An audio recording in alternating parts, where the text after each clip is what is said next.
গুরুত্বপূর্ণ আলোচনায় ঢুকবো, খুব মন দিয়ে শুনবেন। এক, গীবতের পরিচয়। 2 নাম্বার, কয় মাধ্যমে গীবত করি। 3 নাম্বার, কয় ধরনের গীবত করি। 4 নাম্বার, গীবতের ভয়াবহতা। 5 নাম্বার, গীবতের ক্ষতি। 6 নাম্বার, গীবতের স্তর। 7 নাম্বার, গীবতের গন্ধ পাওয়া যায় এমন 8টা শব্দ আমরা সর্বশেষ শিখব। এই জন্য বলছি একদম এদিক সেদিক মাথা নাড়ায় না, পুরানো সময় খুব মনোযোগ দিয়ে শুনবেন। 1 নম্বর, গীবতের পরিচয়। তিরমিজি শরীফের 1934 নম্বর হাদিস, 1934। এই হাদিসের বর্ণনাকারী সাহাবী আবু হুরায়রা রাদিয়াল্লাহু তাআলা তিনি বলেন, "কাইলা ইয়া রাসূলুল্লাহ মাল গীবা।" রাসূলুল্লাহ সাল্লাল্লাহু আলাইহি সাল্লামকে জিজ্ঞাসা করা হলো, ওগো আল্লাহর নবী, গীবত কি জিনিস? ফাকালা রাসূলুল্লাহ সাল্লাল্লাহু আলাইহি ওয়াসাল্লাম, যিকরুকা আখাকা বিমা ইয়াকরা। রাসূলুল্লাহ সাল্লাল্লাহু আলাইহি সাল্লাম বললেন, তুমি তোমার ভাইয়ের ব্যাপারে এমন আলোচনা করা যেটা তোমার ভাই অপছন্দ করবে। আপনাদের এলাকায় এক ব্যক্তির নাম আব্দুল করিম। এই আব্দুল করিমের ব্যাপারে আওয়াজ আবেগটাই করে, এরকম হয়ে গেল কথাটা, হ্যাঁ আগের মতোই করে, এরকম হলো কেন? আপনাদের এলাকায় এক ব্যক্তির নাম আব্দুল করিম। এই আব্দুল করিমের কোন একটা বিষয় আপনাদের সামনে আমি বললাম, যেই কথাটা আব্দুল করিম যদি শুনতো এখানে তাহলে অপছন্দ করবে, এটাকে কি বলা হয়? গীবত। এখন আপনাদের প্রশ্ন জাগবে, হুজুর যদি আব্দুল করিমের মধ্যে সত্যিকার অর্থে এই অপরাধটা থাকে, হইতে পারে কিনা? সত্যিকার অর্থে অপরাধটা তার মাঝে থাকতেও পারে, নাও থাকতে পারে। আমি এক ব্যক্তির সমালোচনা করলাম আপনাদের সামনে, যার ব্যাপারে সমালোচনা করলাম তার মাঝে ওই অপরাধটা থাকতেও পারে, নাও থাকতে পারে। যদি তার মাঝে অপরাধটা থাকে তাহলে হবে গীবত, যদি অপরাধটা না থাকে তাহলে হবে অপবাদ। এক সাহাবী রাসূলকে প্রশ্ন করলেন, ইন কানা ফি আখি মা আকুলু ইয়া রাসূলুল্লাহ, হুজুর আমি যার ব্যাপারে সমালোচনা করলাম তার মাঝে যদি এই অপরাধটা থাকে তাহলে এটা কি হবে? ফাকালা রাসূলুল্লাহ সাল্লাল্লাহু আলাইহি ওয়াসাল্লাম, ইন কানা ফিহি মা তাকুলু ফাকাদ ইগতাবতা। তুমি যার ব্যাপারে সমালোচনা করলা তার মাঝে যদি এই অপরাধ থাকে এটাই তুমি গীবত করলা। ওয়া ইল্লাম ইয়াকুন ফিহি মা তাকুলু ফাকাদ বাহাত্তা, তার মাঝে যদি ওই অপরাধটা না থাকে তাহলে তুমি অপবাদ দিলা। তাহলে বলেন তো আপনারা, আমি এক ব্যক্তির সমালোচনা করছি আপনাদের সামনে, যদি সমালোচনাকৃত অপরাধটা তার মাঝে থাকে এটাকে কি বলা হয়? আর যদি না থাকে অপবাদ। তাহলে অপরাধ থাকলে গীবত, না থাকলে অপবাদ। আর আপনি কইবেন এ দুইটা করছে, আরে করছেই তো, এটা করলেই তো গীবত। হ্যাঁ তো খেয়ে এটা করলো কি লাগে তাই তো কইছি, তা আপনি করছে দেখেই তো বলছেন, আর বলছেন দেখেই গীবত। আর যদি না থাকে এটা অপবাদ। আমরা গীবত করি 4 মাধ্যমে। বলেন কয় মাধ্যমে? এতদিন জানতেন শুধু মুখ দিয়ে গীবত হয়, আজকে জানবেন 4 মাধ্যমে গীবত করি আমরা। 1 নাম্বার, আল গীবাতু বিল লিসান, জিহ্বা দিয়ে গীবত, মুখ দিয়ে গীবত। 2 নাম্বার, আল গীবাতু বিল কলব, অন্তর দিয়ে গীবত। 3 নাম্বার, আল গীবাতু বিল ইশারা, ইঙ্গিতে গীবত। 4 নাম্বার, আল গীবাতু বিল কিতাবা, লেখায় গীবত। ফেসবুক ব্যবহারকারীরা একদম বুঝছেন না, মন দিয়ে শুনেন, লেখায়ও গীবত হয়। আমি আবার বলছি, এরপর আবার আপনারা বলবেন। 1 নাম্বার মুখের গীবত, 2 নাম্বার কলব দিয়ে গীবত, 3 নাম্বার ইশারায় গীবত, 4 নাম্বার কলম দিয়ে বা লেখায় গীবত। এবার আপনারা বলেন, 1 নাম্বার মুখ দিয়ে, 2 নাম্বার কলব দিয়ে, 3 নাম্বার ইশারায়, 4 নাম্বার লেখা দিয়ে। মুখ দিয়ে গীবত এটা তো সবাই জানেন। আমি ওনার ব্যাপারে অযথা আপনাদের সামনে যদি একটা গীবত করি, যেটা দরকার ছিল না, অপরাধটা করছে উনি, কিন্তু ওনার এই অপরাধটা বলা দরকার ছিল না, তাও বলে দিচ্ছে।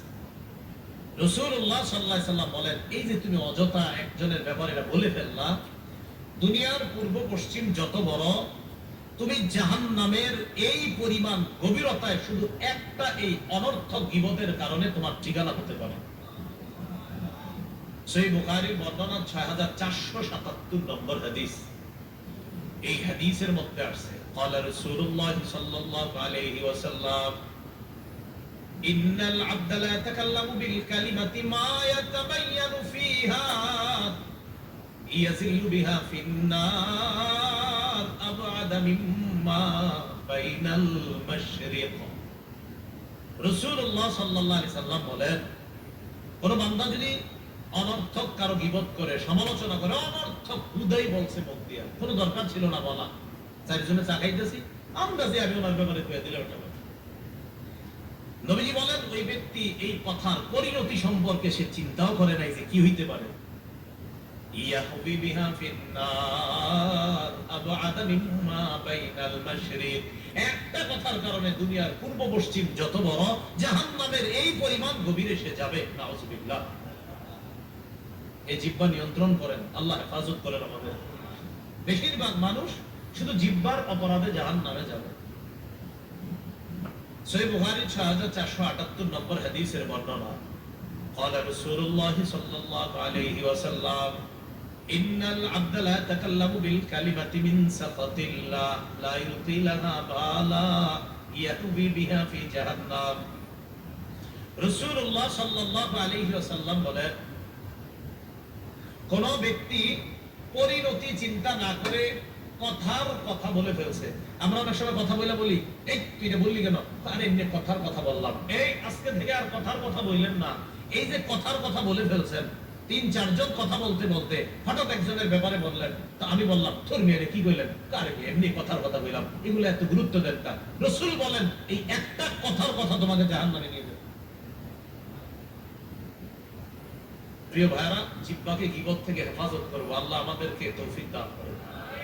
২ নাম্বার কোন মাধ্যমে গীবত করি? কলব। ইবনে হাজার হাইতামী রাহমাতুল্লাহি আলাইহি বলেন, আল গীবাতু বিল কলব হিয়া আন তাযুন্না বিহিস সুআ। কলবের গীবত হলো কলব দিয়ে কারো ব্যাপারে খারাপ ধারণা করা। সহিহ বুখারীর বর্ণনা 5143 নম্বর হাদিস। এই হাদিসের মধ্যে রাসূলুল্লাহ সাল্লাল্লাহু আলাইহি সাল্লাম বলেন, ইয়াকুমুজ যান্না, তোমরা বেশি পরিমাণে খারাপ ধারণা করা থেকে বাঁচো। ফাইন্না যান্না আকযাবুল হাদিস, বেশি পরিমাণে খারাপ ধারণা করা এটা হলো সবচেয়ে মিথ্যা কথা।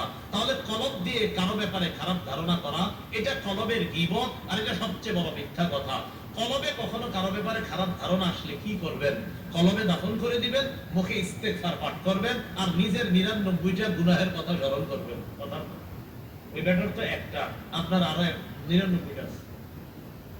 তাহলে কলবে কারো ব্যাপারে খারাপ ধারণা আসা, এটা কলবের গীবত। ৩ নাম্বার আল গীবাতু বিল ইশারা, এটা একটু মনোযোগ দেন, আমার দিকে তাকান, দেখেন। এই যে আমি বললাম,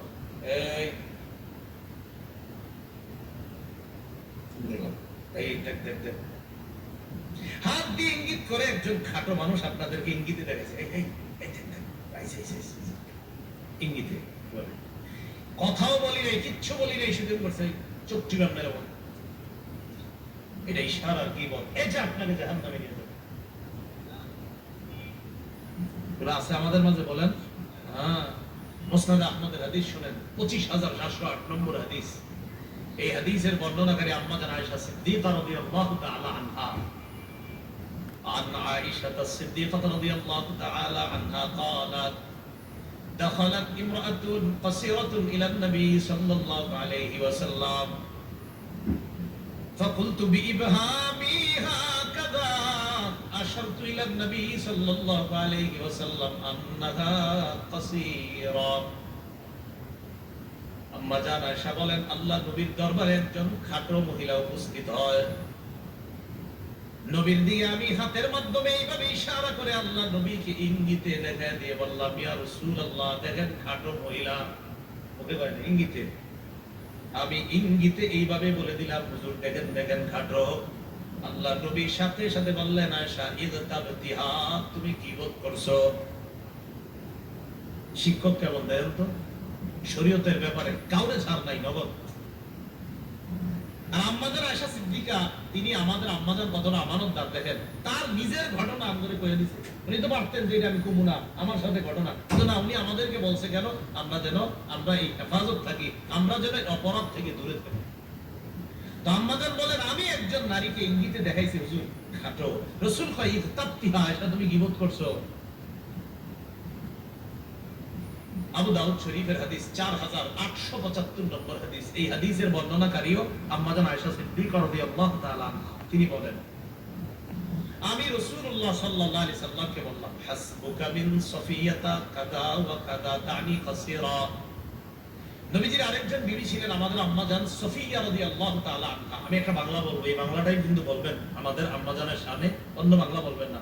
আম্মাজান সফিয়া দেখতে তুলনামূলক আম্মাজান আয়েশা সিদ্দিকা রাদিয়াল্লাহু তাআলা আনহার চেয়ে একটু কম লম্বা ছিলেন, মানে একটু কম লম্বা ছিলেন। এই বাংলাটাই বলবেন যে একটু কম লম্বা ছিলেন আম্মাজানের তুলনায়। সফিয়া রাদিয়াল্লাহু তাআলা আনহা একটু কম লম্বা ছিলেন।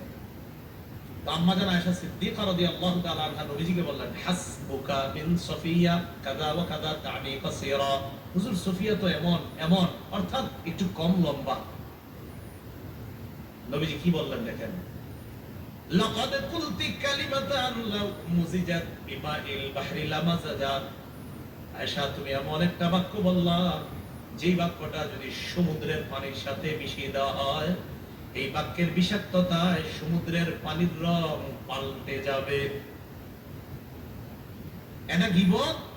এই গীবত নামক আপনার আমার কোন বাক্য সমুদ্রে তুমি একটা নদী সামনে কক্সবাজারের সমুদ্রের মধ্যে যদি ফেলে দেওয়া হয়, নবী বলেন এটার যদি আসর প্রতিক্রিয়াটা সমুদ্রের মধ্যে ছড়াইতো, তাহলে সমুদ্রের পানির রং পাল্টে যেত। একটা গীবতের এই পরিমাণ বিষাক্ত। মুসলমানের সম্মান হানি করেন না, আল্লাহ বুঝার তৌফিক দান করেন। তাহলে ইশারায় গীবত বুঝাইছিনি, চুক্তিবাদ এই চুক্তি একজন আরেকজনে ক্রিটিসাইজ করা, অপমান, এটা আমরা করব না ইনশাআল্লাহ। 4 নাম্বার কোন মাধ্যমে গীবত করি জানি? লেখা। ফজরের নামাজ পড়া ফেসবুকে যদি আপনি একটা স্ট্যাটাস না দেন, তাহলে তো দেশ অচল হয়ে যাবে। কেমনে দেশ চলবে? কারণ আপনি একটা লেখা না লিখলে আপনি তো দেশ নিয়ে বহুত টেনশনে থাকেন। এই জন্য আপনি লিখে দিলেন ফেসবুকে, জুনায়েদ আল হাবিব সাহেব আর নাই, সবাই একবার সূরা ফাতিহা 3 বার সূরা ইখলাস পাঠ করেন। আবার সবাই সূরা ফাতিহা ইখলাস পাঠ করে লিখতেছে আলহামদুলিল্লাহ। কেউ লিখতেছে সমাপ্ত, কেউ ইংলিশে লিখতেছে ডান, মানে সমাপ্ত। কেউ লিখতেছে আই হ্যাভ কমপ্লিটেড, আমি শেষ করেছি, বাস। মানে যার যে লিখতেছে আই হ্যাভ ফিনিশড, আমি শেষ করেছি। মানে এক একজনে সূরা ফাতিহা আর 3 বার ইখলাস পড়া দিতেছে, আমার শেষ। আপনি না পড়ে থাকলে আপনিও পড়ুন। হুজুরে হসপিটালে নাস্তা খাচ্ছে, এই যে লিখে দিলেন মারা গেছে, কি কামনা করলেন? হ্যাঁ, উনি নাস্তা খাইতেছে বসে, উনি এখন আলহামদুলিল্লাহ জীবিত আছে। তো এই যে আপনার কাজটা করলেন। তো একজন ব্যক্তির ব্যাপারে আপনি ফেসবুকে, এটা ঠিক আছে, এটা একটা আরেকজনের ব্যাপারে একটা গীবত লিখে দিয়েছিলাম, সমালোচনা। বেচারা আসলে একটা অপরাধ করছে, মনে করেন 10 বছর আগে। তো 10 বছর আগে অপরাধটা করার পর উনি তওবা করে ভালো হয়ে গেছে। এখন 10 বছর পরে আইসা আপনি কথার কথা এটা আবার লিখে দিয়েছেন ফেসবুকে। কি দরকার ছিল আপনার এটা লেখা? বলেন আমারে।